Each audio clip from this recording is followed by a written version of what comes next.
Good evening, everybody. Welcome to the Massachusetts Historical Society. My name is Catherine Allgore, and I'm the president here. And it's such a pleasure to see so many of you out there. I hope this public program whets your appetite and you want to learn more about the Historical Society. And just go to our website, which is masshist.org, and you'll see lots of things that are going to whet that appetite a little bit more, that historical appetite. We have a great blog that we put out every week or so. We have an object of the month. We have an actual exhibition up, lots to see. And of course, you can also become a member of the family by clicking on the little support button and making a donation, or better yet, being a member. And if you're a social media person, we're on social media, Twitter, Instagram, and Facebook. And we post regularly updates, collection highlights, and stuff about Massachusetts history. And again, you can find all the links to our social media platforms at masshist.org. And if you are live tweeting this program, and I hope you are, please use the hashtag MHS1791. It's the year we were founded, MHS1791. So let's get started with this evening's program. And I'm going to introduce you to Gavin Cleespies. Gavin, take it away. Thank you, Catherine. And I'd like to thank everyone for joining us this evening. My name is Gavin Cleespies, and I'm the Director of Programs, Exhibitions, and Community Partnerships for the Massachusetts Historical Society. Today, we have a special conversation. Did you know that Metro Boston is one of the most innovative places on Earth? We have given the world the chocolate chip cookie, frozen orange juice, and microwave ovens. Based on Catherine's welcome with whetting our appetites, I think maybe we're getting close to dinner time and everyone's thinking about food. But the Boston area has changed the world many times. The first use of ether as a surgical anesthetic opened up modern medicine. The first telephone call was from Boston to Cambridge, and the first networked computers that eventually became the internet started talking to each other near the Cambridge-Belmont line. The birth control pill and organ transplants are among the many medical innovations, not to mention social innovations and venture capital and missile guidance systems. The list just keeps going. The question is always, why here? Why not in Baltimore? Why not in Philadelphia? Well, tonight we have two of the best people to help answer this question, both of whom have studied innovation in Metro Boston for many years. Dr. Robert Krim is the founder and primary researcher of the Boston History and Innovation Collaborative and developer of 4 Centuries of Innovation, a permanent exhibition at Logan Airport. He has an undergraduate degree from Harvard and earned his master's in U.S. history and a joint PhD/MBA from Boston College. He is currently a professor at Framingham State University in the Department of Business, where he teaches entrepreneurship and innovation. He is the lead author of the just published book, Boston Made, From Revolution to Robotics, Innovations That Changed the World, on which he collaborated with Alan Earls. Dr. Krim will be interviewed this evening by Scott Kirsner, who also knows something about innovation. Mr. Kirsner writes the weekly Innovation Economy column and blog for the Boston Globe and Boston.com. He has been a contributing writer for Wired Magazine, Fast Company, Variety, the New York Times, Business Week, and other publications.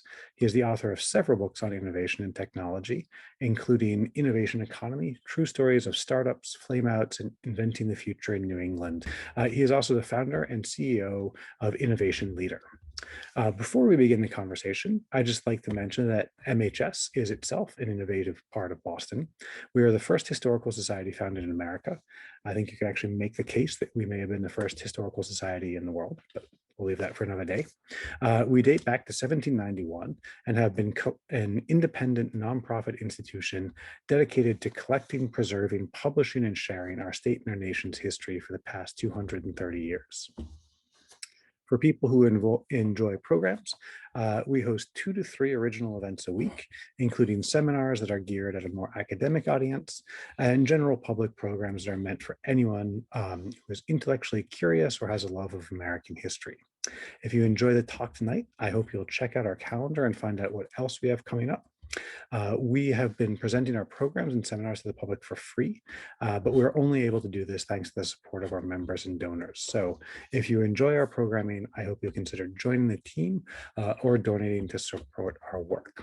So without further ado, I'm going to ask Dr. Krim and Mr. Kirsner, also known as Bob and Scott, to join us. Man, those are some fantastic introductions they do at the Mass Historical Society, I have to say. Yeah. You'll notice, first of all, we're glad to see all of you out there in Zoom land. I hope you will be engaged and interactive and ask lots of questions. I think we have a really fun topic and some fun visuals for you today. Bob and I, you'll notice, are sitting in the exact same room in 3 dimensions, thanks to one of the more recent innovations from Massachusetts, messenger RNA vaccines. So we are both grateful for that one. I will hold up Bob's book and also mention that Bob's book is a great achievement for him, but it's also a great achievement for me because on the back, I notice you have a blurb from the guy who was basically Bill Gates's successor at Microsoft, Ray Ozzie. And then like 17,000 steps down the ladder, there's a little blurb from me on the back. So I'm proud to be on the back of Bob's book. So we do have some slides, which I'll bring up in a second. But Bob, why don't we just start with some of the main things that you found out in researching this book about this run of innovation, which has been going for, I think you say 4 centuries now and still going pretty strong. And kind of what are some of the factors about why Boston has been such an innovative place relative to other cities? You heard Gavin mention Baltimore, Philadelphia. There's a huge difference, right? So tell us a little bit about the main points about this 4-century run and kind of what's behind it. Great. Well, thank you, Scott. And to answer you, there are 4 main things that we found over the 2 decades that we've been working on this, and are really the backbone of the Boston-made book that Catherine had mentioned. So number 1 is that there have been far more innovations, literally hundreds upon hundreds of innovations that originated in Boston, or call it Massachusetts, which have changed the nation and the world, some of which Gavin was talking about earlier. And we have come up with what is at least a minimum of 400. We know there are a lot more out there, but they haven't gone through our careful screening. So to add to some of the ones that were already mentioned, the first subway is mentioned, the first organ transplant is another, basketball, first college, as well as little known ones such as the breakthrough on combating smallpox in the 1720s, which we'll be talking about a little bit later. So, so that's number 1. Number 2, practically no one who has researched innovation has done it in the way that we've done it, which is, I suppose, innovative. We have looked at not just one silo, which is technology, which a lot of people tend to say innovation equals technology. Yes. And we say, no, that's one silo. There's another one, which is healthcare or medical innovation. And a third one, which is educational, like first college or first public school or first school period in the Americas. A third silo is financial, and we'll get to some of those today. And the 4th, social innovations, such as the first state to abolish slavery. That's a good example of it. And so besides that, we've been looking at innovation over 4 centuries. An awful lot of American cities that talk about innovation, or valleys like Silicon Valley, talk about since World War II, as if the country was all recreated during World War II. And we've been having innovations here for 300 years before there was a World War II.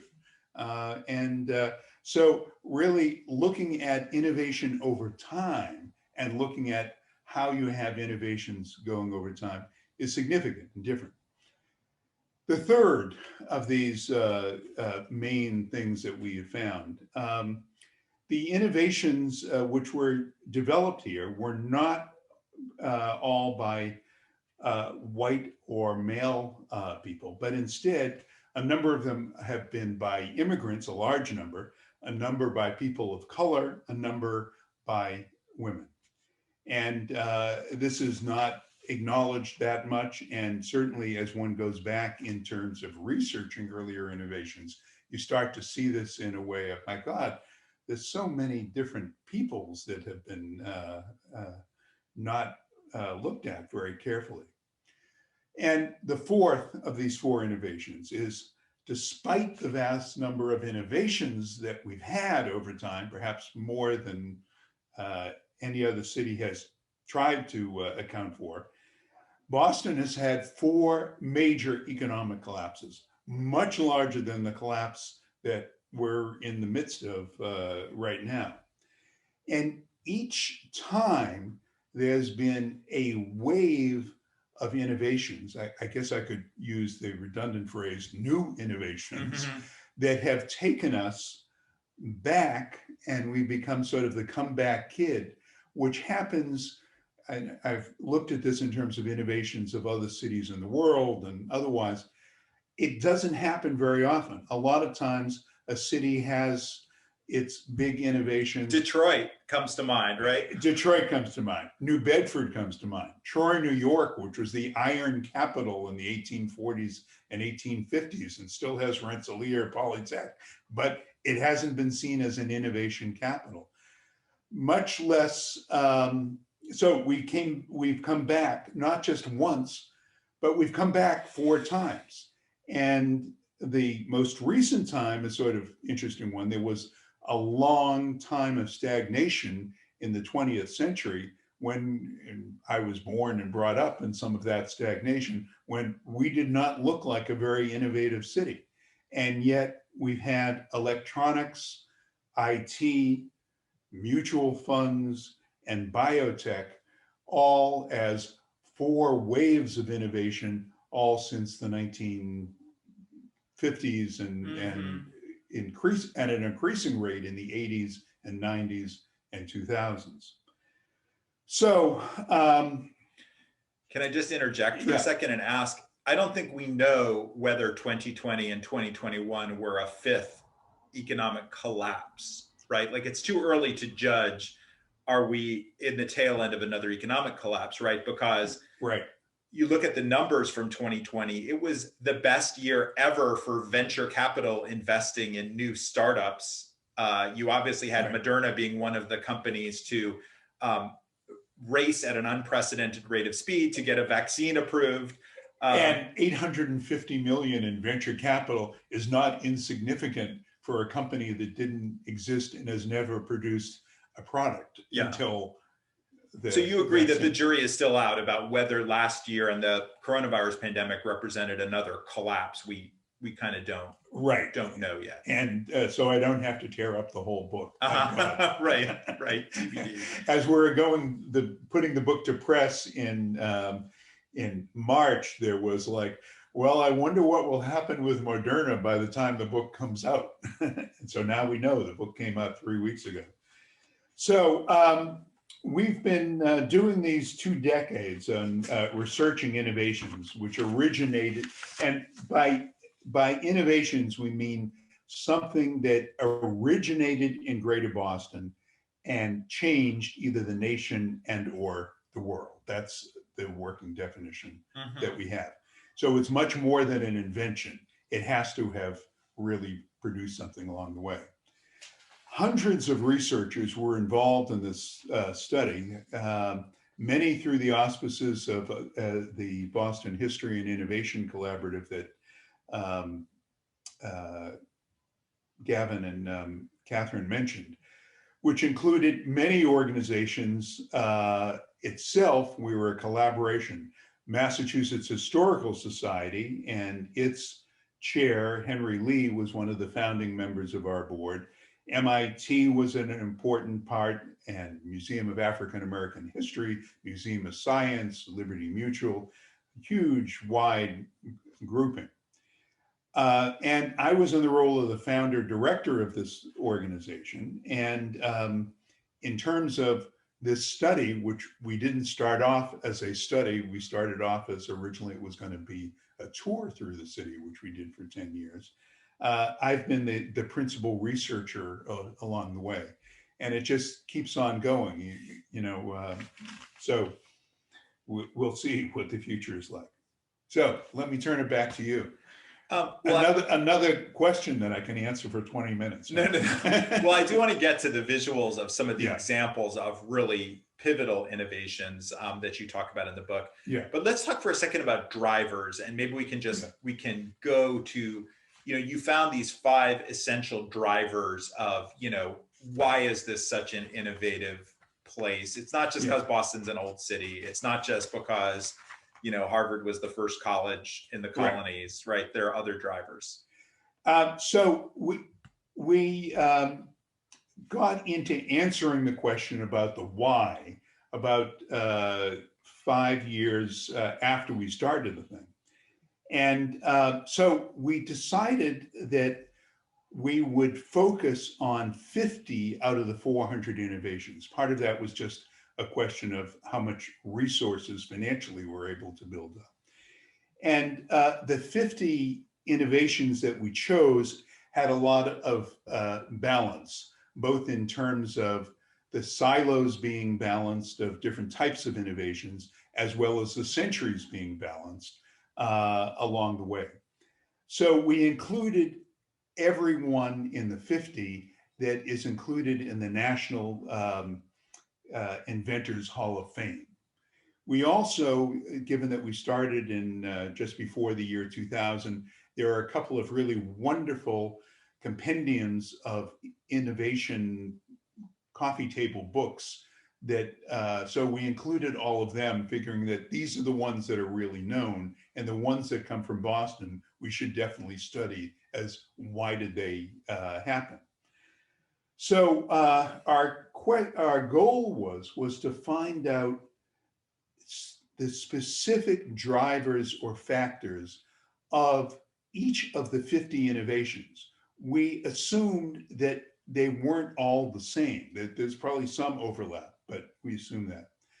And so we decided to look at what is it that drives innovation in Boston, and to ask that question broadly, which we did out of about 100 or 200 people, and it came down to about 50 different ideas of people, which were able to boil down to 24 factors or drivers, as the phrase that we came to like. And so for each innovation, we looked at all 24 drivers, and were they one of the significant forces in the thing happening? Were they a subordinate but supportive one? Or was it a driver that really didn't have much to do with the thing happening? So we ended up with each innovation having a rank order of what the drivers were that made the difference for them. We had several committees with economists and historians overlooking this from all sorts of different universities and people in research institutes and others. And we had a number of, let's say, average, nice, common people who weren't steeped in their doctorate research who were also making comments about this. And so we came out with one set of drivers for each of the 50 innovations. From this, we had a statistical analysis, which I'm not going to talk at all about, which was done. And we found that there were 5 drivers that, as you were mentioning, that seemed to come to the top of our list in almost all of the 9 eras that we historical eras that we found that Boston had. So here they are. Here are the 5 drivers of what made these innovations happen. Number 1, a dynamic entrepreneurial leader or a group of entrepreneurs. And that may seem like a definitional thing if you're looking at innovations, but it makes a difference. The entrepreneur did not have to be a business person. It could be a governor or a mayor or something else. Second was that a vibrant network of people joined into working on the innovation. These entrepreneur innovators did not work on their own. Third, local demand for the innovation. The early adopters in the world of innovation, the local demand to buy the product was certainly very important to the thing happening. And fourth, getting funding to make the innovation happen. Very few innovations happen without somebody doing the funding. And so the local funding, early on it was wealthy Puritans who settled here. Later on, it's venture capital. And then fifth was once the product, once the service, once the idea got going in the Boston area, we have been very good at getting that product out to the nation and to global demand as well. So the fifth is national and global demand. So these 5 top drivers of the 50 innovations, out of the 5, 4 are local. And we ourselves tried to think, so what do we call it? And we came up with this term, the bump and connect, which is maybe not the easiest to understand, but it seemed to fit the idea that in a smaller city, a lot was local, and that seemed to make a difference in this happening over time. And it happened not just before the internet, it's happened since the internet. Some of the readers in the press have called it the secret sauce of Boston innovation, which seemed a little bit too conspiratorial for who was let in on the recipe. But in any case, the other crucial thing to understand is that these 5 drivers work together. They were not just a list of 5, that they really were intertwined. And so it's really hard to have an innovation without somebody doing the funding, whether it's political or whether it's venture capital. And so we felt that we have answered this question, that there are 5 drivers, and that's what makes a difference in Boston. Further studies and further work, I hope, will deepen it, and who knows, maybe the thing will get thrown out. But we think right now it's the best working idea about it. So, well, I mean, part of my job is just finding more recent anecdotes that prove all your theories, right? So it happens today. I was on the phone with this entrepreneur from MIT, Max Lebowski, who has a company called Formlabs that makes 3D printers. And just the quick version of the story, he was at Legal Seafoods in Harvard Square in the Charles Hotel complex, having dinner, pitching a venture capitalist, hoping to get funding. And he didn't get funding from that venture capitalist, but it just so happened someone at the next table over heard the pitch and sent out a tweet and said, I just heard someone pitching yet another 3D printer company. And as a result, Max followed up with this investor who happened to be the founder of Lotus Development Corporation. Some people may be old enough to remember Lotus. Mitch Kapoor was sitting at the next table over. And who becomes the first investor in Formlabs? Mitch Kapoor. Because of that bump and connect, a total bump and connect example. So I'm gonna screen share here, and let's get to perhaps we can get to a couple examples, some concrete examples. Sure. I think one of the ones you're going to talk about, here we have the list of 24 drivers. Let's talk about Alexander Graham Bell and the telephone. We all remember the telephone. Some of our kids and grandkids have stopped really using the telephone. In a way, or it's gotten disruptive, reinvent. Yes. But the telephone is a particularly interesting one to me, and I think of it sort of as vanilla in this very complex world of innovation and what drives it. So why did Alexander Graham Bell, a Scotsman who had lived in a series of different cities that weren't in the United States, why was the telephone invented in Boston? I mean, Bell lived in Edinburgh and was brought up there. He lived in London and worked there. He lived in Brantford, Ontario, and he worked there and, in fact, worked on the telegraph there. But he invented the telephone in Boston. I mean, what were the factors that led him here? And what were the factors that led him to actually invent it? So here's, the analysis with the 5 drivers. Number one, he was a totally driven entrepreneur. And by driven entrepreneur, I think of somebody who's willing to jump through all the hoops that life and science and funding and personalities make you do when you're trying to invent something. Second was that he was working with a vibrant network, the second driver. In his vibrant network were a guy named Thomas Watson, who, bump and connect, had happened to work on the first floor in the same building where Bell had rented a garret. And Charles Williams, the owner of the company that Watson owned on the first floor, was also part of that. And a guy, an African-American draftsman named Lewis Latimer, who was the person who actually did the the drawings for the telephone, which became very famous in a very famous court case around who really did invent the telephone, because there were some people in Chicago who were working at the same time. So Bell found local funding, driver number 3. Bell was teaching, he had come to Boston to teach vocal physiology at Boston University, then downtown. And one of Bell's students had an investor father, and Bell, happened to figure this out.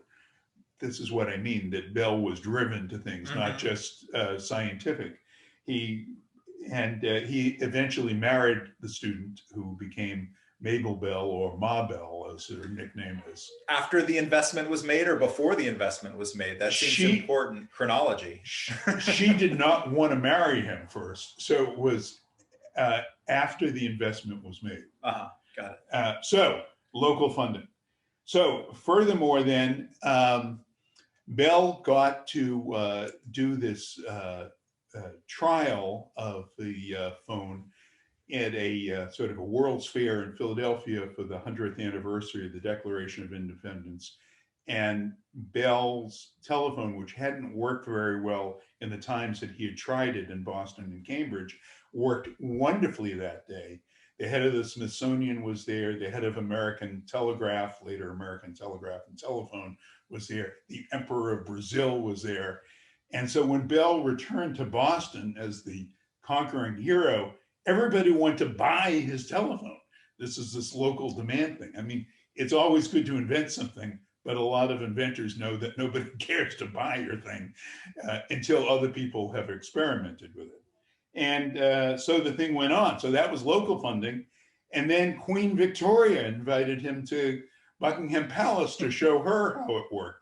And so in 18 months, Bell was producing telephones in England and in Boston.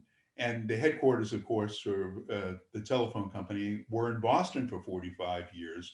And telephones were produced at labs at MIT and otherwise. In any case, that's the story of Alexander Graham Bell and inventing the telephone in Boston. And it really does follow those 5 drivers along the way. So this is why, at least in my mind, that Boston has been, at least periodically, among the leading inventive cities in the United States, perhaps the world. But what's your next question? Well, I mean, it's interesting that I think that model still exists today, right? It's professors from Harvard, Tufts, Boston University, Boston College that are working in an area that has lots of potential, right? They can still raise money, they can still hire talent, they can still bring things to market. It's interesting how far that goes to, I think you're talking about the 1870s or so, 1880s. Okay, but let's take that back 150 years before that. The innovation story here doesn't start after World War II. It doesn't even start after the Civil War. I mean, the one I'd like to talk about a little bit is an innovation that was both medical, not technological, and social innovation. Let's get to that, because it just definitely ties into a topic that people have been thinking a lot over the last, dealing with a lot over the last year. Yes, since we just took our masks off a little while ago to do this interview. This goes back to the 1720s. Boston at the time was the largest port in British North America, and it tended to get a smallpox epidemic about once every 7 years, which a number of port cities did on the East Coast of the United States. And so we're going to take an aside for a second. An African-born slave whose name was Animus, which was a Roman story about Animus, the runaway slave, was brought to this port town to be an enslaved adult to the most powerful Puritan leader in Boston in the 1720s, Reverend Cotton Mather. At the time, Boston was also the third largest port in the British Empire. I think Boston doesn't quite realize some of these roles it's had in the past. Hard to believe. Anyhow, Animus happened to be asked by his owner, Reverend Mather, why he didn't get smallpox in Africa, which so many African slaves had. And Animus said that as an older child, he had been variolated. Variolated is an old name for getting your injection. Someone who was sick with smallpox had a small amount of the pus taken off of the lesions that he or she had. And that pus was put into a small cut in Animus's arm. And so he got a little bit of the germ of smallpox. And as Animus said, I never really did get smallpox. Now, Mather knew that listening to an enslaved Black man about a life and death scientific issue was counter to the established norm by many whites in Boston at this time. Racism was pretty virulent. And the message, if he hadn't gotten it, came across really loud and clear. Somebody threw a lighted grenade through Mather's window with a little note on it, a pox on your house. So it didn't go off, and Mather lived to tell the story. The controversy didn't cool the ardor of the local Boston country doctor at that point, named Dr. Zebdiel Boylston, who decided that he would try the African practice as a way to try to stop the epidemic from going on. And he tried it on some of his family. He tried it on his son. He tried it on his own slave and some white, as well as a few Blacks who were willing to try this thing, which could cause death. And after the epidemic had abated, Boylston then did a count working with others in the town government. And Boylston found that those who did not get variolated, the death rate was 1 in 12. However, for those who did get the variolation, it dropped to 1 in 40. Mather, who was had contacts with the Royal Medical Society in London, wrote up this. And I think if we go on to the next, well, we can see in this slide, here is Mather's account that was given to the Royal Society.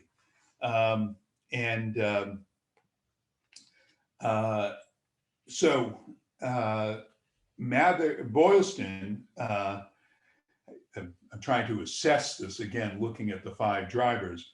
Boylston, who was a never say never entrepreneur, was willing to even die for this, and backed by Mather, who risked himself as well. There was a vibrant network of people who obviously were willing to both become takers of were validated themselves, as well as early adopters, if you will. So based on the information that was reported to the Royal Medical Society, that within a year, several of the royal family, the British royal family, were variolated based on the Boston and Boylston's research. So here we have a group of people in Boston who are, for the first time, having an effect on Royal London and the medical care in England, and coming from this smallpox epidemic. So quite something for a group of Bostonians in a 90-year-old village at this point. I'm not sure we have a slide for this, but we're conscious of time, and we want to take a lot of questions from the audience here. I noticed the next slide is about Frederick Tudor, the Ice King. But I also want to make sure we have to touch on chocolate chip cookies, since that's on the cover of your book. Okay. And I don't want to miss chocolate chip cookies. But let's talk for a minute about Frederick Tudor. Okay. So this is really one of the wildest innovations, and I love it for that reason. Frederick Tudor was an arrogant guy at 21 who felt that you could take the ice that was harvested from all these Massachusetts ponds, and he dared somebody at a wedding that he felt that he could show that you could take this ice, bring it to the Caribbean, and getting people in the Caribbean to drink iced drinks that had been brought, the ice had been brought in a wooden hulled ship to one of the warmest climates in the world to do this. And he made the bet, and he had, like with many innovations, lots of failures, and they took it to the Caribbean, and the ice turned out to be sloshing around and not really working. The guy who ran the bar on one of the islands ran off with all the money. Tudor got put in debtor's prison as a result.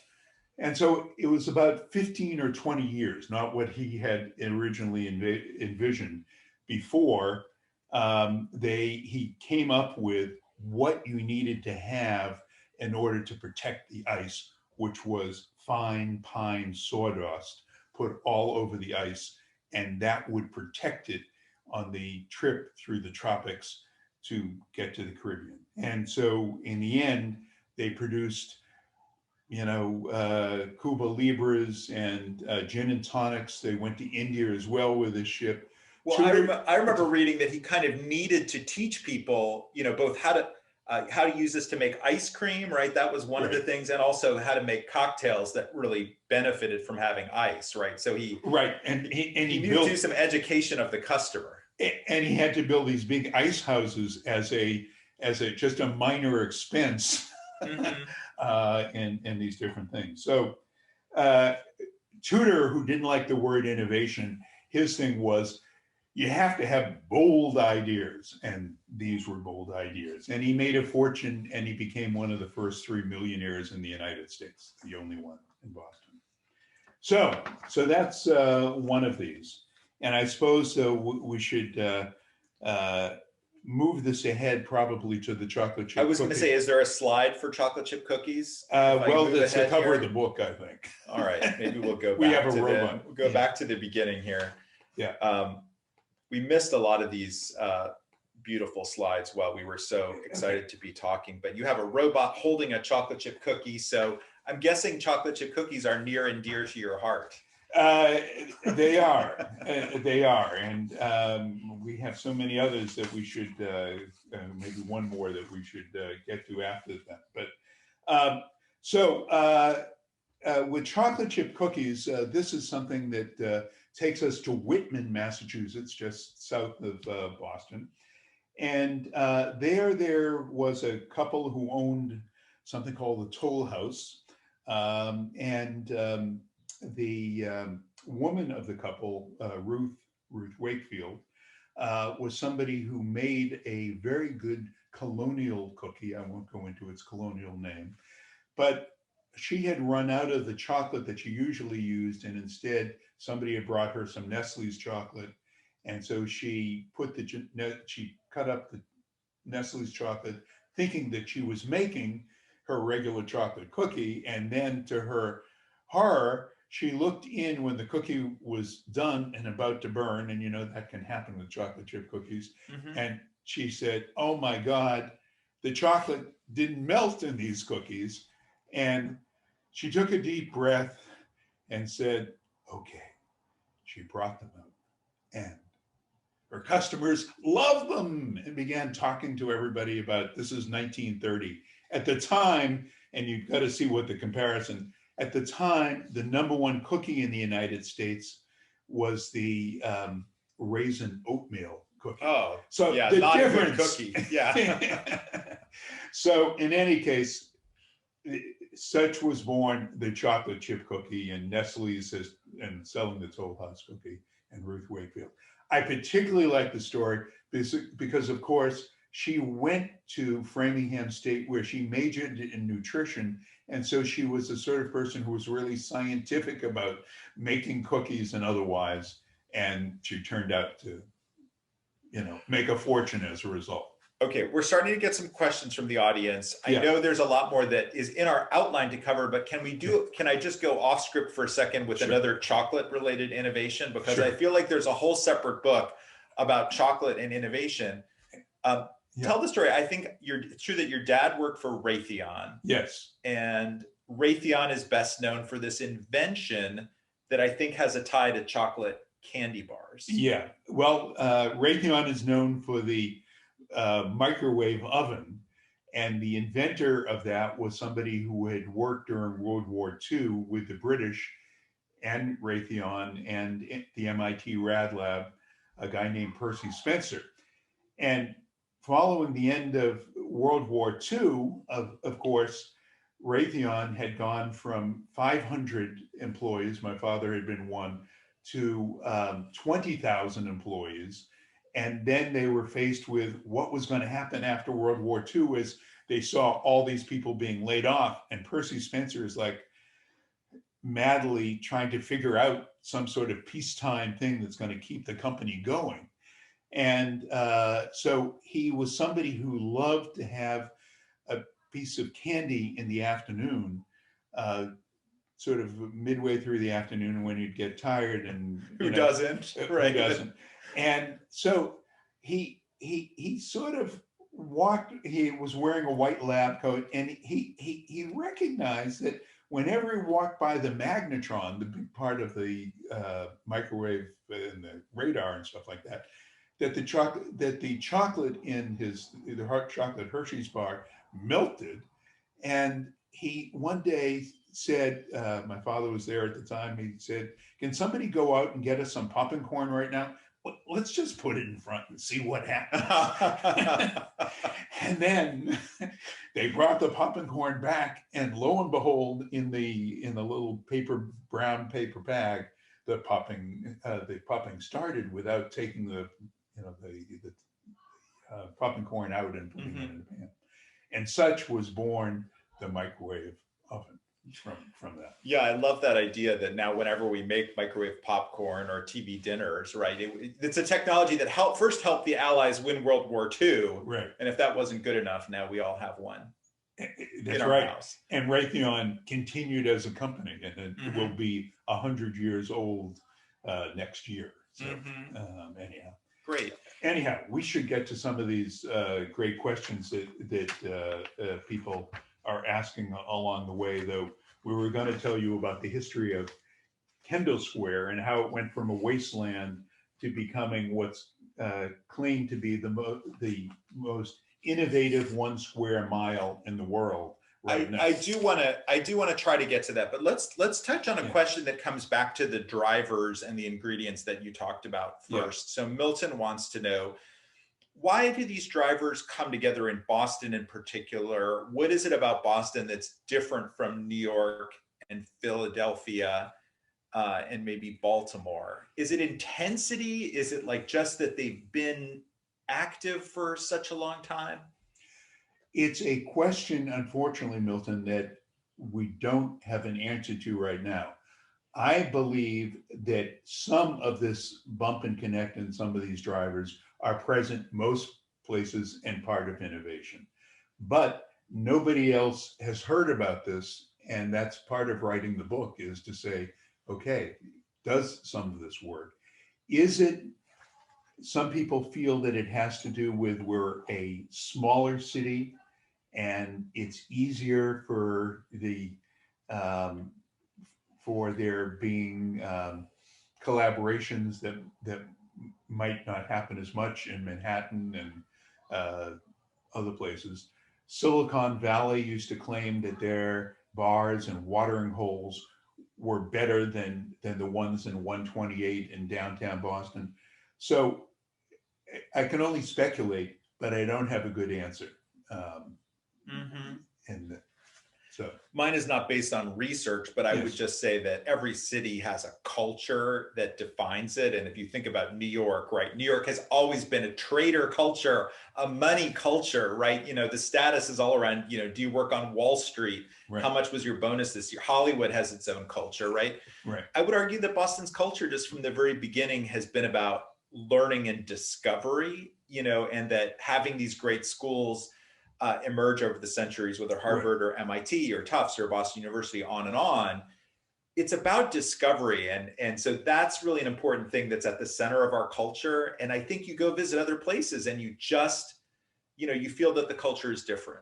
Right. Well, and the earliest part of the culture, going back to the reason for starting a Harvard College, was to have a male ministry, which was better at interpreting, you know, who got to go to heaven and who didn't. Yeah. And that sort of thesis and antithesis and the difference between the different churches that emerged and otherwise is a little bit like taking on whether mRNA or what other forms of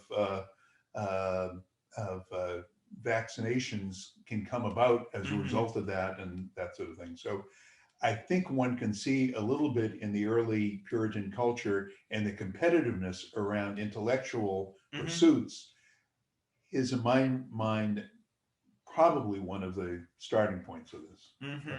Yeah, yeah. So I think we agree. Mine is more of a hypothesis based on experience with no good research like your book that's right, to back it up. And so pick up the book with the chocolate chip on. Right. So we're very interested in selling the book as well, in case you didn't imagine that. It shouldn't be too overt though. So let's see, AJ wants to know, do you have any idea what you think the next innovation from Boston will be? So you were very focused on being egalitarian over the centuries, right? You didn't want to just focus too much on what's happened from 2010 to the present, but what does your gut say about kind of this next wave of innovations? Well, my gut is probably similar to a number of other people's, which is if we're able to have the vaccination work, that there's going to be some much more extroverted going out society like the 1920s was after the turning inward and the flu epidemic of 1918. And so it'd probably be something of that sort. I mean, party innovation, social innovation, perhaps cocktail innovation. Certainly. Yeah. It will have a different form of bootlegging than the 1920s had. I don't know. Yeah, that's interesting. I definitely feel that, there's a lot of activity around artificial intelligence right now, and a lot of interest in how do you apply artificial intelligence to lots of business problems and routine tasks. That's some of what my gut says. Right. There's a question about what role has city government played in helping or hurting Boston's innovation legacy? Good question. We did look at the role of government as one of the 24 factors. And there's one very positive example of the role of local government. And that has to do with the development of the Boston having the first subway in the Western Hemisphere. And before the first subway we were the place that electrified our horse-drawn trolley system, the earliest of any city in the nation. And doing that was part of the development of electric generation and otherwise, and Boston was at the foundation of that. And it took, however, the mayor of Boston at that time, who turned to the idea of setting up a rapid transit system, which started with the Park Street to Boylston Street subway system, as one that was built by the government and took on the role of then extending it out into the streetcar suburbs and out to the North Shore and the South Shore and that sort of thing. So there's a very positive role in terms of government being able to bring the capital together to actually build the thing. And there was a public referendum on that was won by about 600 votes by the interests who wanted to see the subway built. It was part of a competition with Manhattan as to who was going to build the first subway. And they started about the same time. And each city had a brother. There were two brothers who, one was from Boston, one lived in Boston, one lived in New York. And the Boston brother was able to get the mayor of the city and the financial community together to put it together so that Boston ultimately was 9 years ahead of New York City. And I think there's a book about that by my Globe colleague called The Race Underground by Doug Most, just to mention a book that is not your book. I hope that's okay. Just city government, we wanted to talk about Kendall Square, and there is a really interesting story about the mayor of Cambridge, Al Vellucci, who was vehemently anti-biotech. As a young reporter, I interviewed Al Vellucci a number of times. And he was, as I understand it, he was both anti-Harvard and anti-biotech, and the two collided in this one issue. Yeah, and so there was a particularly contentious city council meeting in Cambridge in I'm forgetting the year exactly. Maybe like in the early 70s, I think. Yeah, 74, 77, something like that. And Harvard wanted to build a lab to do experiments with recombinant DNA. And he was afraid that little animals were going to be coming out of that and becoming dinosaurs and King Kong and playing on that. And so at the meeting itself, somebody came up with the idea about what about studying the idea, which is typically one that would drive Al Palucci crazy and would drive many other people crazy. But in any case, they decided to have a moratorium that they would not give the approval to Harvard to do it, and instead they would study the issue and see whether there might be some conditions which people might agree on. And as I remember it, they returned about 3 months later and had come up with certain ones that a majority of the city council voted for, and led to,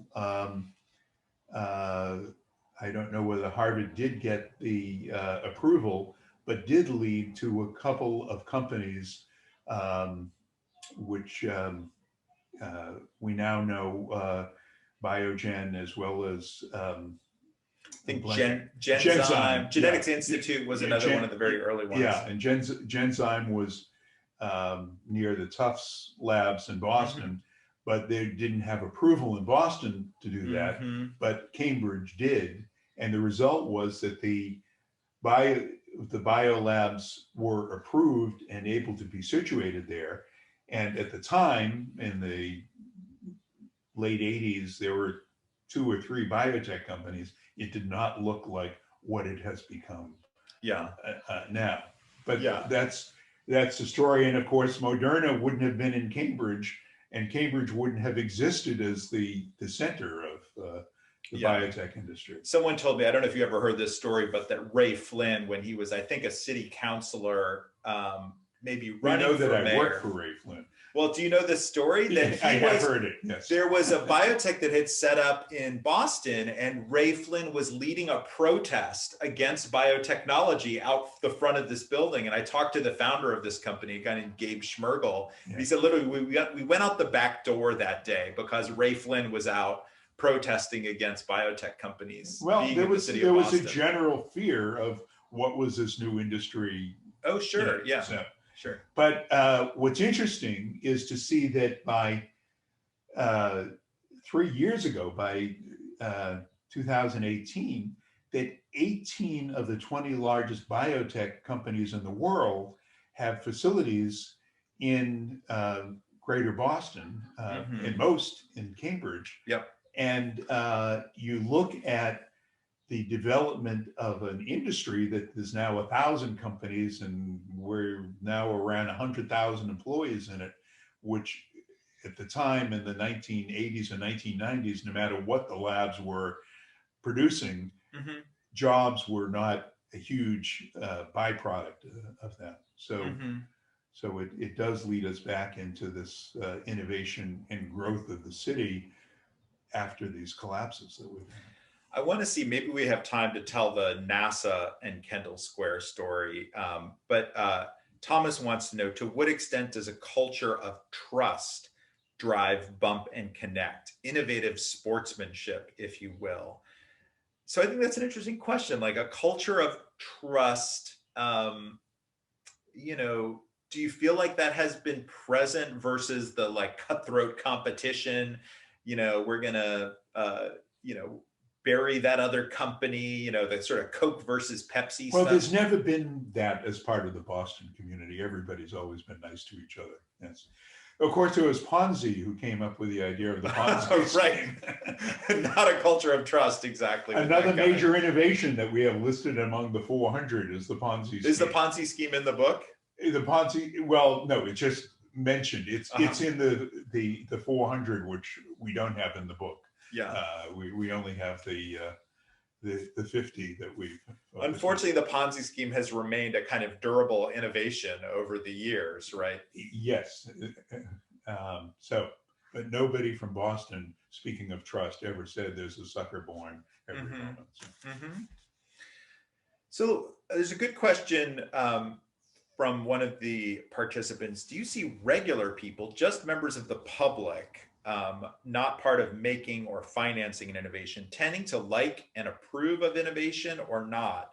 What influences this, and how does timing affect this? So like regular people and innovation,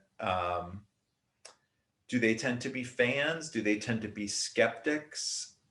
there were certainly some regular people, I'm sure, at those city council hearings speaking out against, we don't want this recombinant DNA research in our backyard. And I remember one of the lines was, has a scientist ever been wrong?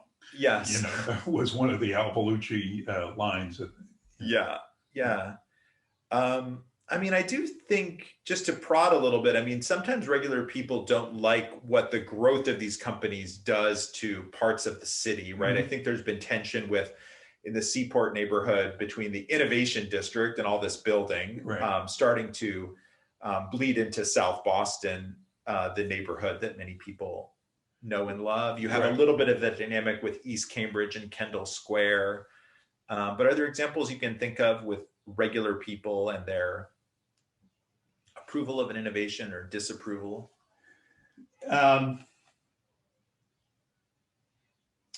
There's not a synthesis that I can come up with that would deal with all the situations. We tend to get very nostalgic when the candy store that we liked on the corner is then gone because the building has been taken down and is now turned into, I mean, you look at the real estate market in Boston over the last 3 months, and many large projects that were going to be doing all sorts of different businesses are now turning into lab space.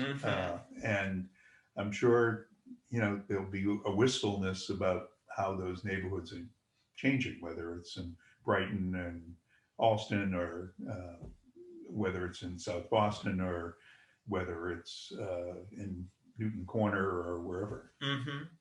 I do think there are some threads here talking about candy and innovation, talking about, we didn't quite get to the story of NASA in Kendall Square, the only site that has ever been closed by NASA, which kind of laid the groundwork for the Kendall Square that we know today. I'm going to try to pick up some of those threads when I do my talk in a month or two with Mass Historical Society. But I want to thank everybody for these great questions. I want to thank Bob for being with us in 3 dimensions today. Thank you. And my co-author, Alan Earls, without which this book would never have become an actual book. Alan is a great guy. And I also should mention, we mentioned it in passing in the beginning, but the displays that you'll see in Logan Airport that talk about all the great innovations through the years are also Bob's doing. So when you see those tie into the book Boston Made in a really nice way too. So, well, and I want to thank, thank you so much. I predicted at the beginning of the hour that I would be smarter at the end of it. I am smarter and hungrier. I think that's a theme. And I would just point out that there actually have been candy innovations. The Necco factory built in Cambridge was, I think, the first manufacture or machine produced candy in America. And it became the largest candy manufacturer in North America when it was built. And it's now a biotech facility. So I guess that's how it works out. Although I believe they spent $1 million removing sugar from the walls. So, well, thank you very much for your time. And there's a link to a place that you can buy it and support local businesses, or you can go to your local neighborhood bookshop, and I'm sure they'll have it. So thank you all for coming, and thank you, Bob and Scott. Thank you. Thanks a lot. This is great. Bye.